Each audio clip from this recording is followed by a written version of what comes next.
L'histoire du cinéma passe par Cinéphile. C'est comme une masterclass. Voici Philippe Lemieux.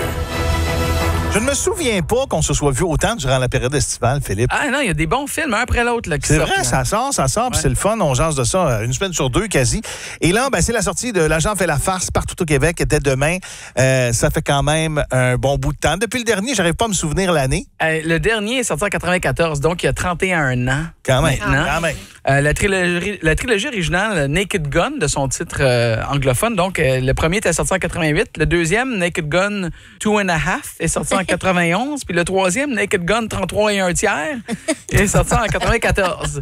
Les trois mettaient en vedette Leslie Nielsen Oui. dans le rôle principal. Qui est décédé, d'ailleurs, depuis plusieurs années. là. Priscilla Presley, je pense que j'ai pas besoin de dire c'est qui, et O.J. Simpson. On a entendu pas mal parler de lui, mais ça. Ouais, joueur de football, mais on se souvient surtout de lui pour le meurtre de Nicole Brown en 1994, qui a été très médiatisé, évidemment. D'ailleurs, on est toujours à la recherche du véritable tueur quand on le demande. Oui, non, exactement. Tu sais, la bronco blanche, on sait pas. C'est un commentaire. Mais ce que les gens savent pas, c'est qu'en fait, tout ça avait commencé avec une série télé en 82 qui s'appelle Police Squad, qui a été cancellée après seulement 6 épisodes.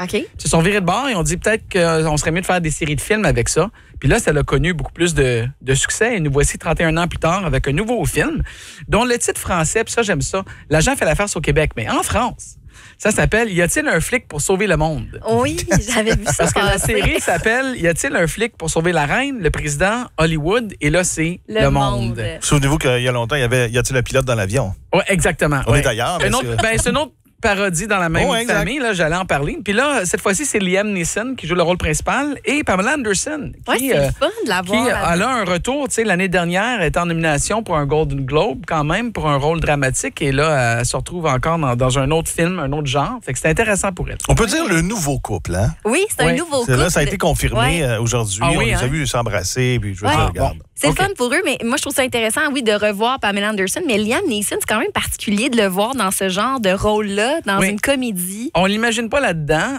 Ça fait un moment. Mais il a une longue carrière. Hein. Il est né en 52. Il a quand même 73 ans. Oui, c'est ça. Il fait pas son âge. On l'oublie parce que moi, quand je le vois, je donne même pas 50 ans encore. Là. Il a commencé il y a longtemps. Moi, je me souviens de lui dans les années 80, dans Excalibur, dans Deadpool, qui est un film de Dirty Harry, là. Mais surtout, je pense le rôle qui l'a marqué, c'est Schindler's List en 93. Le film qui nous a marqué aussi, faut dire. Oui, dans lequel il joue le rôle principal. Et après ça, il y a une série de films populaires. Là. Il a joué un Jedi dans Star Wars. Il a joué le vilain principal dans Batman Begins. Il a joué dans la trilogie Les Chroniques de Narnia, que je vais avouer ne pas avoir vu. T'as pas vu ça? Ben non, j'ai pas vu ça. Mais... Moi non plus, je sais pas vu ça. Bon. Ça s'adresse à un jeune public, si je me trompe pas, mais il joue dedans.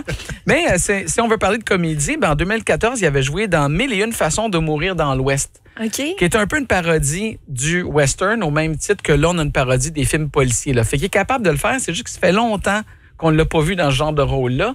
Puis si je me fais la bande-annonce, là... ça va être bon. Ça risque d'être intéressant. Puis moi, je t'avoue que j'ai un trou noir en quelque part dans la mémoire concernant cet acteur-là, Liam Neeson. La liste de Chandler, puis après ça, je saute tout de suite au film, tu sais, l'enlèvement, puis tous les films qu'il a fait. Oui. C'est une série de films où est-ce qu'il se venge de quelque chose. Exactement, puis il est assez rude, là. Bonne chance. Ouais. Non, exactement. Entre ça, je vous avoue que j'ai fait comme... Ben voyons, il vient de réapparaître, Liam Neeson. J'ai bien hâte de le voir dans ce rôle-là. Ça va être vraiment, vraiment intéressant. Et est-ce qu'on se trompe? Mais la parodie, puis ce genre de film-là, c'est pas ce qui est très, très, très à la mode. Ça l'a déjà été. Est-ce qu'on est à revenir à ça un peu? Oui, il y a eu des vagues. Je pense que ça va dépendre du succès que va connaître ce film-là. Okay. On aura peut-être droit à des suites. Tu as parlé de Y a-t-il un pilote dans l'avion? Qui mettait en vedette Leslie Nielsen aussi. C'est vrai. Ça a été une époque, à la même époque, les mêmes producteurs avaient fait Top Secret en 84 avec Val Kilmer. Oui, je me souviens de ça. On se souvient de la couverture en tout cas, moi, dans mon cas, c'était le VHS, là, la vache qui portait des bottes d'eau. Là. Tu l'as sûrement vu en bêta aussi, parce que je l'ai loué à mes clients. T'as pas voulu dire bêta? À maintes et maintes fois.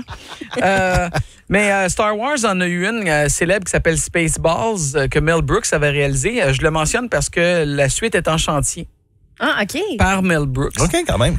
James Bond en a eu toute une série. On pense à la trilogie des Austin Powers, par exemple. Bon, ouais. Mais aussi la trilogie des Johnny English avec Rowan Atkinson, qu'on connaît pour son rôle de Mr. Bean aussi. Fait qu'il y en a toujours eu, mais c'est pas un genre où il y en a énormément qui se font. il y a eu, dans le cinéma d'horreur, les Scary Movies.